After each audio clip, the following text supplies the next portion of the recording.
Bonjour. Le directeur des poursuites criminelles et pénales se dote aujourd'hui d'un porte-parole supplémentaire, Maître Christian Leblanc.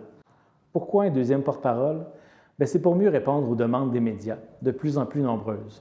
C'est aussi pour mieux informer la population concernant le DPCP, le travail de ses procureurs ou simplement sur des notions de droit qui font l'actualité et qui sont parfois complexes. Situation sanitaire oblige, c'est à distance qu'on le rejoint à Amos, où il pratique depuis plusieurs années. Donc, bonjour Christian. Bonjour. Dans ton poste aujourd'hui comme porte-parole du DPCP, dont tu vas être basé à Montréal. Tu vas notamment faire les plateaux nationaux de télévision et tout ça. Comment tu entrevois ce nouveau chapitre de ta carrière? J'entrevois ça avec beaucoup de positivisme. C'est quelque chose que j'ai vraiment hâte de commencer à faire. M'exprimer au nom du DPCP, aider les gens à comprendre le travail des procureurs et démystifier aussi plusieurs des tâches que les procureurs ont à accomplir, le processus judiciaire en général également. Tu as été procureur pour poursuites criminelles et pénales pendant plus de 20 ans en Abitibi. Quel type de dossier as-tu traité particulièrement? Disons, quand on est un procureur de région, on fait un peu de tout. Donc, j'ai fait vraiment du vol simple au dossier de meurtre, en passant par la violence conjugale, les dossiers à caractère sexuel, les dossiers de fraude économique.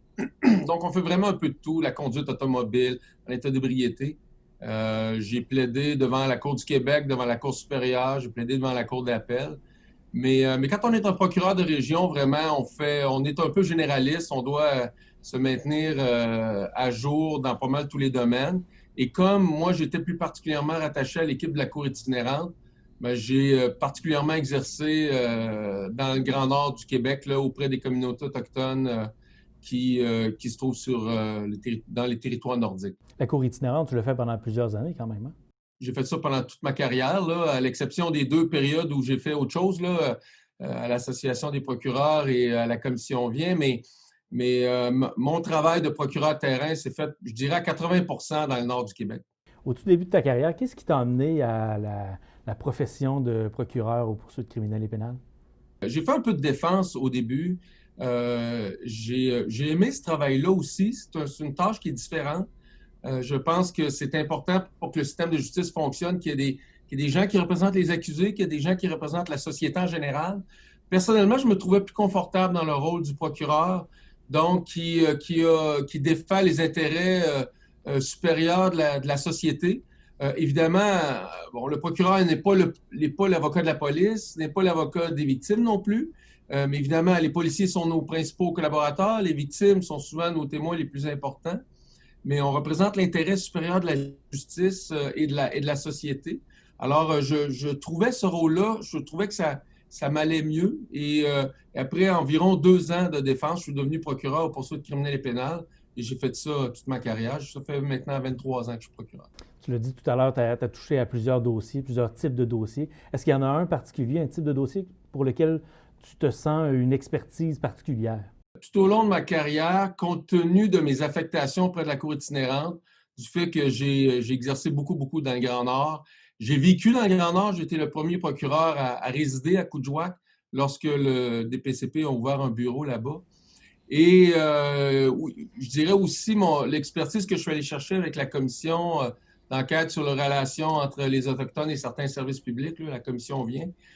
J'ai développé, je pense, une bonne expertise, une bonne connaissance de la réalité que vivent les citoyens autochtones, plus particulièrement ceux qui vivent en région éloignée, en région isolée, par rapport aux services de justice. Alors, ça, c'est vraiment, je pense, un élément qui a été présent tout au long de ma carrière. Le Barreau du Québec t'a décerné en 2018 le titre d'avocat émérite pour l'ensemble de ta carrière. Est-ce qu'il y a, dans cette carrière-là, quel est l'élément duquel tu es le plus fier? Je pense que ce que le barreau a voulu reconnaître par cette reconnaissance-là, c'est le travail que j'ai fait tout au long de ma carrière pour l'amélioration des services de justice à la population québécoise. Mais je pense qu'on a voulu aussi souligner le travail que j'ai fait tout au long de ma carrière pour l'amélioration de ces services-là, particulièrement pour les citoyens autochtones. soit par le biais de la commission Vient, par le biais de mon travail auprès de la Cour itinérante. Tu as un visage sans doute connu de plusieurs. Bon, tu as notamment été procureur en chef à la commission Vient, puis président pendant 7 ans de l'Association des procureurs aux poursuites criminelles et pénales. De quelle façon ces deux expériences-là vont t'aider dans ta nouvelle carrière de porte-parole du DPCP? Je pense que ces deux expériences-là me donnent une vision plus globale du système de justice criminelle.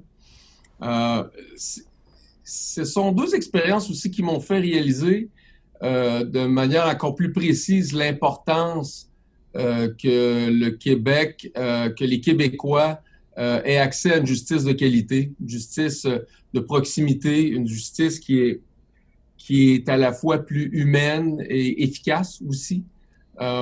Évidemment, comme pour ces deux organisations-là, j'occupais aussi la fonction de porte-parole. J'ai donné beaucoup d'entrevues dans les médias, tout ça. Alors, ça m'a vraiment fait réaliser l'importance d'informer la population sur le système de justice, de leur expliquer comment le système fonctionne, de leur expliquer ce qui se passe, pourquoi les choses se passent d'une façon ou d'une autre. Et je pense que ça, ce sont des choses qui vont faire partie de mon quotidien maintenant comme porte-parole du DPCP. Qu'est-ce qui t'a poussé à devenir candidat pour ce poste-là de porte-parole? L'élément fondamental qui légitimise un système de justice, c'est la confiance du public. Et pour que le public puisse avoir confiance dans le système de justice, le public doit le comprendre.